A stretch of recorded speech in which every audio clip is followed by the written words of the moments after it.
안녕하세요. 오늘은 서예의 특성에 대해서 말씀드리고자 합니다. 예술 분야에는 회화, 조각, 공예, 건축 이렇게 여러 예술이 있습니다만은 그 중에서 서예라는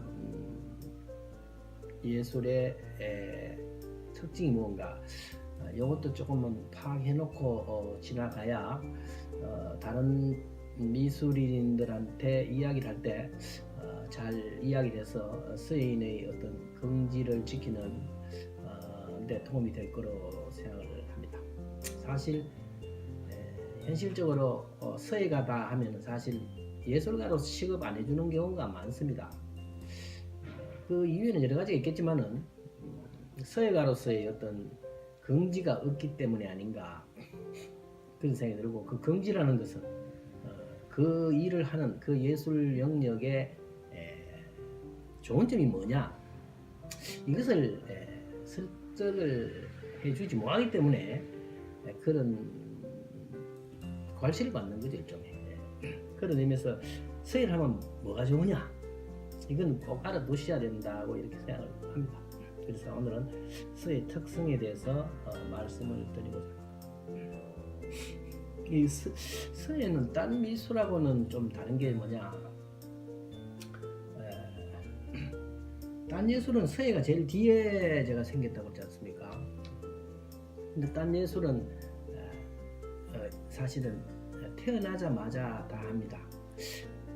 회화, 공예, 이런 행위 같은 거는 여기 보면은 이게 어린애 때부터 막 그림 그리고 할 수 있거든요, 그죠? 사실 서너 살에 때요. 그리고 이렇게 만지고 흙을 만지고 이런 공예 활동도 할 수 있고 하잖아요. 근데 어린애는 할 수 없는 게 뭐냐면 서예는 할 수가 없다는 거죠. 왜냐하면은 문자가 소재가 되기 때문에 그렇습니다. 그래서 예술 중에서는 가장 늦게 형성되기도 했지만은 이 글자, 문자가 표현 대상이 되기 때문에 글자를 깨쳐야 된다는 이런 문제가 하나가 있습니다. 그래서 이 글자라는 것은 뭐를 말하느냐, 글자죠. 문자입니다. 이 문자.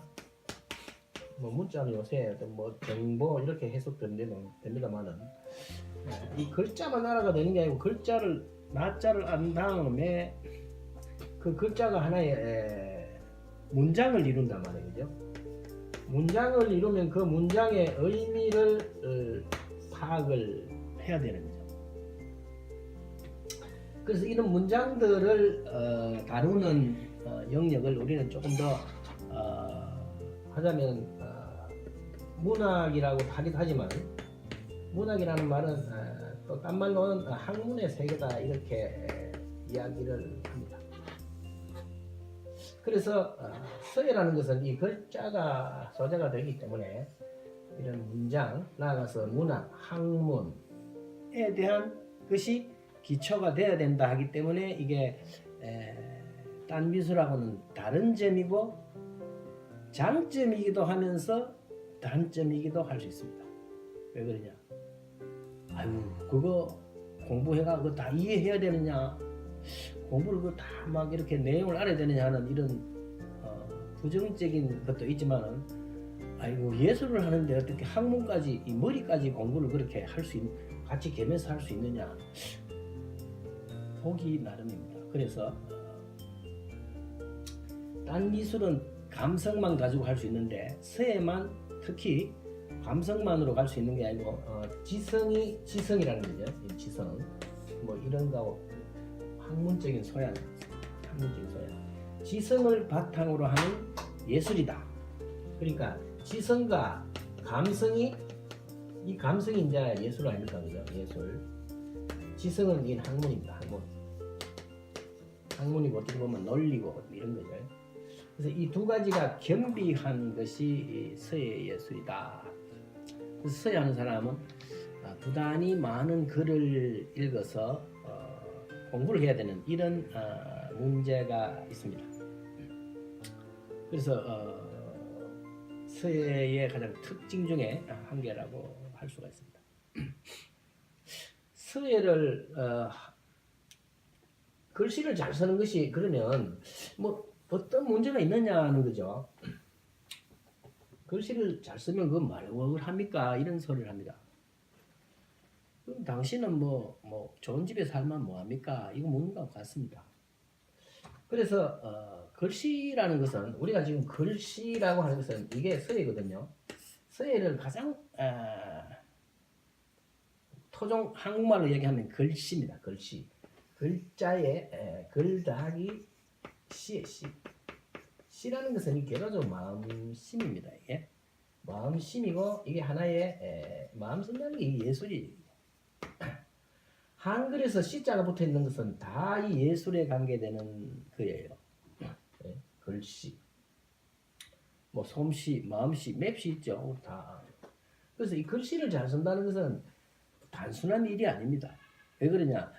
글씨를 쓰면 그 내용이 있기 때문에 그 내용의 의미가 뭐냐 하는 것이 굉장히 중요한 거죠. 그죠?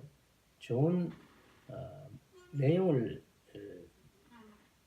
선택한다는 것은 많은 독서를 통해서 나오기 때문에 내용이 하나의 굉장히 중요한 의미를 가지고 있고, 그리고 그 내용을 어떠한 형식으로 표현해내느냐, 그죠? 나타내느냐는 거죠. 나타내는 현재 시각적으로 나타내는 것이 글씨죠. 청각적으로 나타내는 것이 말씨입니다. 말씨. 그래서 어떤 내용을 어떤 글꼴로 구사를 잘한다는 것은 그 사람이 어떤 정신적인 학문적인 바탕 위에다가 예술적인 것을 입히는 것이기 때문에 그 자체가 굉장히 큰 의미를 가진다는 거죠. 그래서 좋은 내용을 잘 이렇게 만든다는 것도 굉장히 어려운 일이고, 또 그것을 조형적으로 잘 나타낸다는 것은 사실 쉬운 일이 아닙니다. 아름다운 글꼴을 쓴다는 게요. 우리 옛말에 소년 문장관이 있어도 소년 명필은 없다는 말이 있죠. 그 말은 문학은 좀 일찍이 깨칠 수 있다는 이야기입니다. 그러나 아름다운 글씨를 쓴다는 것은 일찍이 할 수 없다는 거죠. 부단한 노력 끝에 늦게 써야 좋은 글씨를 쓸 수 있다는 거죠. 그만큼 좋은 글씨를 쓴다는 것은 굉장히 어렵고 어떤 편수가 통하지 않는 거예요. 그래서 이 글씨를 잘 쓴다는 것은 굉장히 그런 의미에서 중요한 의미를 가집니다. 그래서 전통 사회에서는 중국과 우리나라 마찬가지 사람을 선별할 때 무엇을 했느냐는 거죠. 그 표현 기준이 요새는 뭐 여러 좀 다르기도 합니다만은 뭐 보통 많이 알고 있는 거지만 신, 은, 서, 판이라는 기준이 있어요. 그죠? 사람을 선별하는데 첫째 신, 용모를 본다는 거죠. 용모.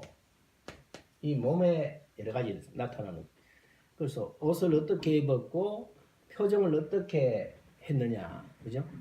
하기가 남 나오면 안 좋은 거 아닙니까, 그죠?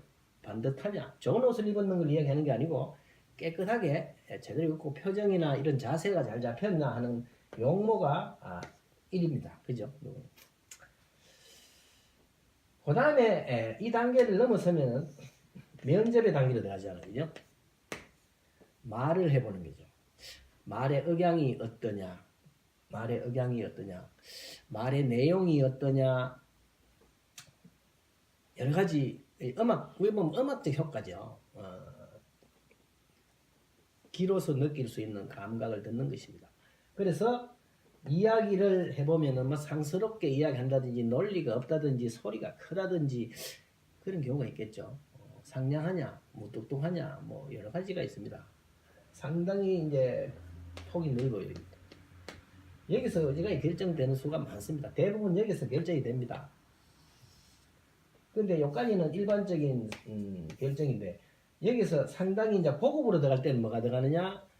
3번째로 나오는 게 이제 글씨를 한번 보자는 겁니다. 글씨. 요건 말씨 아닙니까? 말씨. 요건 뭐예요? 요건 맵시입니다. 맵시. 요거는 글씨를 보자는 거예요. 글자에 나타나는 그 사람의 마음을 보자는 것입니다. 이거는 쉽게 단기간에 이렇게 연습할 수 있는 게 아니에요. 이런 거는 속성 받으면 돼요. 말소리 조심해라, 뭐 어떻게 하. 근데 글씨는 이거 하루 이틀 만에 되는 게 아닙니다. 어떤 내용을 어떻게 쓰느냐는 것은 엄청난 긴 시간을 노력해야 되는 거예요. 그래서 글씨를 보면은 그 사람을 거의 저 고차원까지 깊이까지 알 수 있는 것이 글씨입니다. 그래서 글씨 보면 그 사람을 알 수 있다는 거죠, 그죠? 그래서 보면은 글씨를 보면 그 사람을 안다. 딴 것은 쉽게 속일 수도 있지만 글씨는 못 속인다 하는 것입니다. 그래서 뭐 이런 말이 있어요, 그죠? 여, 긴 이런 많이 쓰는 말이에요. 글씨와 그 사람이라는 뜻입니다. 그 글씨는 그 사람 그 자체다 는 거죠. 글씨를 보면 그 사람을 알 수 있다는 것입니다. 어느 만큼 수양이 됐는지 수행을 했는지는 글씨를 보면 알 수가 사실 있습니다. 그래서 이 글씨는 그런 의미에서 굉장히 중요한 오랜 기간 동안 수양을 통해서 수련을 통해서 쌓아야 되기 때문에 그렇습니다. 이 판단력, 어떤 판단은 판단인데 사물의 분별력을 기르는 것인데 이것도 뭐 학습해가 되는 게 아닙니다, 그죠? 아무리 이런 것이 뛰어나도 어떤 판단력이 불편했을 때는 이게 아주 곤란해지거든요. 그래서 어떤 상황에서 어떤 상황을 판단을 내리느냐는 것은 이거는 아주 이런 여러 가지 종합적인 식견들이 작용해야 되는 거죠. 그래서 여러 것들 보면 뭐 맵시, 말시, 글씨 있지만 이거 보면 내가 보기에는 이게 그냥 마음씨가 아닌가 이런 생각을 합니다. 종합적으로 마음의 씀씀이가 글로서 나타나든지 맵시로 나타나든지 말시로 나타나는 건데 종합적으로 판단력은 그 사람이 마음을 어떻게 먹느냐 하는 것이에요. 이게 전부 다 시자가 붙어 이게. 그래서 시자라는 게 결과적으로 이 마음이고 그 마음의 표현이 예술인 거죠. 그래서 글씨라는 것이 가장 고차원적인 예술이면서 그 사람의 정서를 알 수 있는 판단의 기준이 된다는 것입니다. 그래서 글씨라는 것이 글씨를 옛날에 잘 쓴다는 것이 그게 쉬운 일이 아니다. 그리고 글씨를 보고 뽑는다는 것도 괜찮다. 그래서 옛날 과거 시험에 글씨 잘 쓰는 사람 뽑으면 그게 되었다. 문장 잘 쓰고 좋은 글씨 쓰는 사람 그런 사람들을 뽑아서 관리로 내보내는 거죠. 요새는 뭐 우리 고등고시 쳐가지고 행정고시, 사법고시 이렇게 쳐가지고 이렇게 내보내지만 옛날에는 시를 쓰고 좋은 그림을 그리고 좋은 글씨를 쓰는 사람을 뽑아서 사람을 썼던 거죠. 사실 보면은 옛날 사고 방식이 맞았다고 할 수 있습니다. 좀 우스갯 이야기지만 우리나라도 공무원 뽑는데 서예를 잘하는 사람을 무조건 뽑으면요 우리나라 잘 돌아갑니다. 볼 것 없습니다. 왜? 이건 속일 수가 없어요. 뭐 속이고 안 됩니다 이거는. 그러니까 글씨를 보고 뽑으면 나라가 잘 돌아갈 것을 나는 확신합니다. 지금 우리나라는 서예가 너무 떨어져 있어요. 그런데 지금 상대적으로 중국에는 어떤 줄 압니까? 중국에는 서예가 엄청 국가적 차원에서 장려를 하고 있기 때문에 공무원 되기 위해서 서예를 굉장히 많이 합니다. 우리나라는 서예학과가 망하고 다 망했지만은 중국의 서예학과는요 몇백 대 1이 됩니다. 그래서 중국 사람들이 서예 모든 국민들이 서예에 매달리니까 한국에 오는 서예 용품들이 너무 비싸지는 거예요. 좀 정책적으로 서예를 해야 되는 여러 가지 이유 중에 하나입니다. 그렇게 한번 희망해 보는 것입니다. 뭐 작년에 서예진흥법이 통과되었다고 하니까 어떻게 될 것인지 이런 관점에서 상당히 중요한 것이라 이렇게 생각합니다. 그 다음에 두 번째로 어떤 점이 더 있냐, 이 재료 도구의 관점을 볼 수 있습니다. 서예에서의 재료 도구라는 것은